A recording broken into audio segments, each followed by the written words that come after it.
신문이나 이제 매스컴이나 매스미디어에서 계속 이제 얘기를 해주기 때문에 일반 서민들은 사실은 돈이 어떻게 돌아간다라는 그러한 그 정확한 데이터가 없기 때문에 바램이거든요. 정확하게 얘기를 하자면 상당히 경기는 힘들어요. 지금. 그리고 그 모든 제주도 같은 경우에는 현재 그 도민이 53만 명? 정확한 수치는 모르겠습니다만은 제주시 지역 인구수가 아마 20여만 명으로 알고 있는데 경제 인구수가 세무서에 등록된 인구수가 5만에서 7만 정도. 그러면 그러니까 그렇게 많은 경제 인구수가 아니에요. 그리고 여기는 관광도시가 분명합니다. 감귤 산업을 비롯한 1차 산업이 발전되는 것보다는 우리 사회자님도 잘 아시고 계시겠지만 그렇지가 못하잖아요. 그러면 이제 수입원이 나와야 될 게 이제 관광 산업인데요. 보통 사람들은 요식업이나 유흥업, 제주도 같은 경우에는 매일 또는 매달마다 요식업은 늘 오픈을 합니다. 아시죠? 네. 하지만 문동안이 닿잖아요. 네, 문동안이 닿잖아요. 유흥주점도 마찬가지. 이게 관광도시이기 때문에 그 뭐 관광 객들이 와가지고 음식을 하루 3끼만 먹어주더라도 그렇죠. 이런 얘기를 표현을 해도 이제 되나 모르겠습니다만은 한 사람당 이제 5,000원이다. 때로는 10,000원이다. 하루면은 15,000원에서 30,000원 꼴에 일단 돈이 들어오잖아요. 그게 만약에 주말이나 휴일 같은 때 9만 명이 들어온다. 계산을 한번 해보십시오. 10,000원짜리가 과연 제주도에 얼마나 뿌려지는지.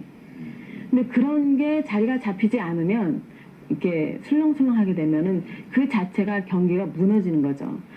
어차피 이 서민 경제는요, 그 속에서 단단하게 뭔가가 매상으로 이익이 돼서 들어와 줘야만이 정리가 되지. 그렇지 않으면 이쪽 집에는 장사가 잘 되고 이쪽 집에는 장사가 안 되고 그거는 뭔가 물론 그 운영상에도 문제가 있겠지만 소비를 해주는 인구수가 너무 작다라는 소리거든요. 그렇기 때문에 흥하고 망하는 그러한 업장들이 너무 비일비재하게 많이 늘어나고 있고 심지어는 오픈을 해서 1년 되기 전에 문 닫는 업장이 상당히 많아요.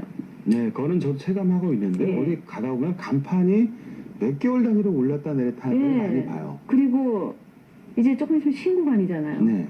그러니까 뭐 집세를 마련하려면 신용대출이라든지 없으면 대출이라도 돼야 되잖아요. 그게 안 되면 어떻게 해야 된다는 소리지. 저도 난감하죠. 그럴 땐 저는 정말로 가슴이 아파요. 그렇다고 해서 뭐 저희들이 어떻게 해결할 수 있는 방법도 없지만 아무튼 그건 진짜 물음표 찍고 항상 과제물로 남아야지. 그럼 그 과제물 부분을 얘기할게요. 그거를 과제를 해결해주는 사람이 수호천사나 이런 거 아닐까요? 그러면 이게 불황이 극심한다고 하고 있어요, 지금. 그러면 실제로 저는 이런 생각을 하거든요. 체감 경기에 대한 부분을 생각을 할 때 실제로 경기가 좋아질 때 있지 않습니까? 경기가 좋아질 때 가장 늦게 그 체감하는 사람이 중소형 상인들이에요. 아, 이 경기가 좋아지고 있구나를 제일 늦게 체감을 하거든요. 근데 경기가 나빠지기 시작하면 또 제일 빨리 체감을 하거든요.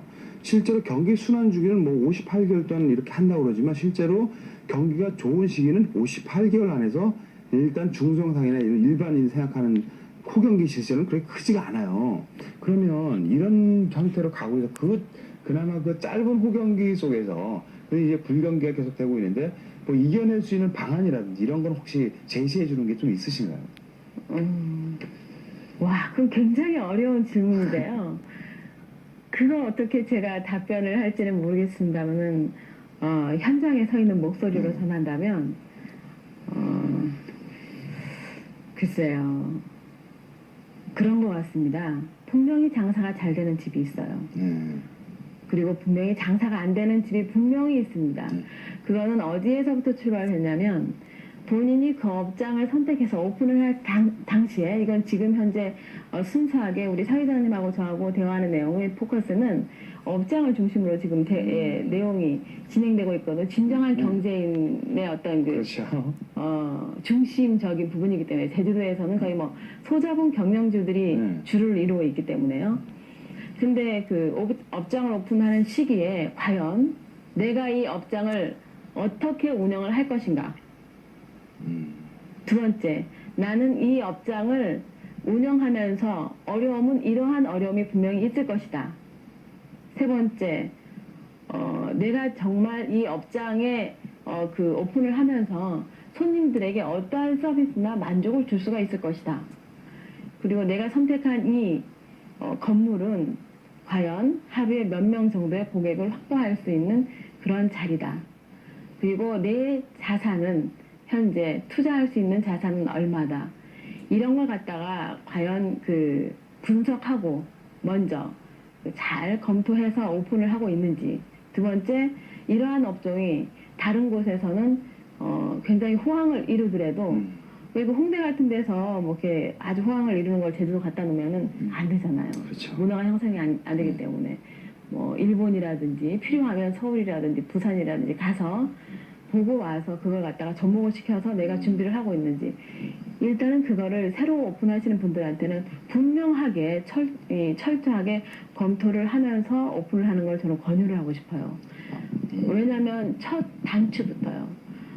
저라면 그렇게 하겠습니다. 그리고 주로 만나시는 분이 소상공인들 쪽을 말씀하시는데 예. 그 이쪽 부분에서 아까 저 말씀하셨던 그쪽 부분에서 있지 않습니까? 제가 몇 가지 궁금한 게 있어요. 이런 거를 다 하시려면요. 사실 개별로 알아보기 쉽지 않지 않습니까? 자기 혼자 그걸 분석해내고 이런 걸 못하니까. 네. 그러면 어떤 절정한 조언가 있어야 된다는 그런 말씀이신 것 같은데. 저는요, 일을 하면서 뭔가 하고자 하는 의욕이 있거나 시도를 하거나 준비를 하고 오픈이라는 것을 실행할 때는 움직이는 사람이 알아야 된다고 생각을 합니다. 그래야 뭔가 잘못됐을 때는 본인이 알아서 처리할 수 있는 능력, 그리고 안 되는 이유를 분명하게 알아낼 수가 있죠. 그래서 그걸 옆에 조언가는 조언가일 따름입니다. 본인이 하면서 안 되는 걸 갖다가 노하우로 예를 들어서 제가 이러한 일에 대한 그 노하우가 있는데 당신이 이걸 가지시오. 주면 절대 못 가져요. 내가 나가서 부딪히면서 내 것을 만들어야 내 것이 되죠. 그러니까 그러한 부분에 있어서 그만큼 본인이 그 일에 대한 애착이 있어야 된다는 거죠. 그래야